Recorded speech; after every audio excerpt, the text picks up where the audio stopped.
The Book of Recollections, Episode 37, On a Warpath, by Dicesylvania. Everybody likes a homecoming story, right? I have a feeling this is not going to be your typical welcome back type of situation. Oh, things have changed in Greenspring, and not entirely for the better. Back in the Green Forest, Pax, accompanied by Grace, Shaq, Castiel, Hilden, Shadowfall, and the 40 Yele encountered on the way, were threading through the forest when they were approached by a familiar presence. The flamboyant Jovis greeted them, addressing themselves to Pax and warning him about the state of Greenspring and advising caution when entering the city, suggesting subterfuge as a viable option that would allow him to first assess the situation and then act. Before departing, Jovis also warned them about the new forming of the astral calendar that would take place in 2 days' time, at which point all 7 would be at their weakest. Even more determined to get back to Greenspring after all the new intel offered by Jovis, Pax and the others rushed to the city outskirts, where the energy shift was already noticeable. Smoke was rising from within, while at the gates, numerous non-humans and merchants were kept waiting, not being allowed to enter the city. All around the city walls, makeshift housing had been created for the people standing in line to enter. Shaq, who already had his guard up, overheard the soldiers at the entrance, claiming that, even though the people were told to wait to be welcomed into the city, they had no intentions to do so, claiming that it was far more fortunate for them to not have to witness what was happening inside the city. The group decided to sneak inside the city walls, while also helping a woman with a half-elven child, but none of them were prepared for the chaos they were about to witness. The streets were filled with smoke and burning rubble. Mobs were ransacking the houses of nobles, claiming that they were only seeking justice for the things that were stolen from them. Nobles were being dragged to the streets and beaten to a pulp, bare-handed or with sticks and stones. The city was in utter anarchy. But the nobles were not the only ones under attack. The non-humans in the Midnight District were being chased away, while their businesses were being set on fire by the disgruntled humans who believed in a pure Greenspring. And the non-humans directed their anger and fear only towards their non-human king, feeling abandoned, left to suffer through those unspeakable calamities. Even the guards were now split into 2 sides.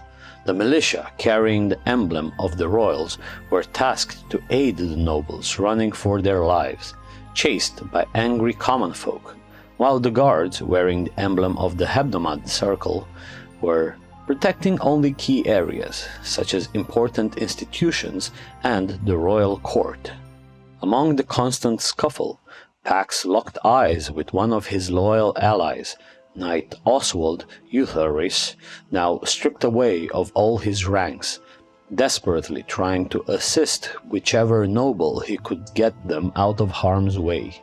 Pax approached him, and they set a time and a safe place to talk and make sense of the chaos at hand. Grace led the group through the rubble of the hillside district, through the panic in the Cloud District, finally reaching the Purple District in search of the Nomad Nuke for safe haven. The house was waiting for them, almost impossibly squeezed between 2 other buildings, defying all laws of physics. Grace found the entrance and quickly led them inside, past the dormitory area where the children and Timmy resided. Setting in, Pax was brought up to speed about the entire movement that had been plotted against him, with all signs pointing to Isaac Corrin, who instigated the people against the king, using religion as a means to push Pax away from his peers and gain favor with the hebdomades. Not even Doxysdolor, one of Pax's greatest allies, would be able to keep Corin at bay, having allegedly died in his sleep. Overwhelmed with anger after hearing everything, Pax decided to crash Corin's meeting with the chancellors that was supposed to take place that same day. All the while, Hilden decided to track one of the instigators, hoping to gather even more evidence that would point towards the real criminals that started the uprising. However, while his group was already used to his visage, the people in Greenspring were not, proceeding to hurl all sorts of magic and fiery arrows at him, considering him one of the creatures that escaped from the dreaded augury barrier.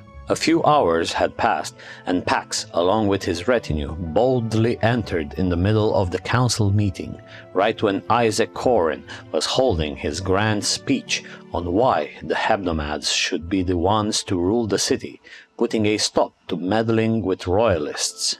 Pax intervened, claiming that the hebdomades should have led with a discussion first, rather than turning the entire city upside down, especially when war is on the way.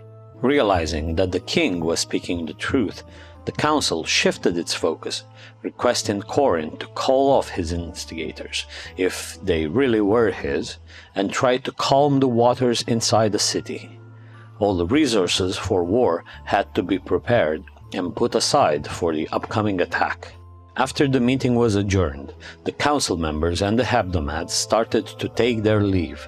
At that moment, the crystal compass embedded in Grace's arm, set by her to point towards her parents, started to react. No longer frantically pointing upwards as it usually did, it directed her attention to Lunai and Solis, who approached one another, both looking at Grace, with a heavy heart and sorrow in their eyes. Grace then understood that there was more to her than she originally thought. With a war approaching and lives at stake, all forces were directed to gather the troops while sending scouting parties in recon missions to target the whereabouts of their incoming foe. It was only a matter of time. This was the recap for episode 37 of VIM, as told by the Book of Recollections. I am Count Bear, your VIM recap narrator. If you'd like to join us as VIM The Tale of Immortality premieres, tune in on Sunday at 5 p.m. UTC on youtube.com/@Dicesylvania. New recaps drop every Friday evening. And remember, every subscribe keeps the magic alive. Thanks for sticking with us. Good day, good night, and don't let the vampires bite.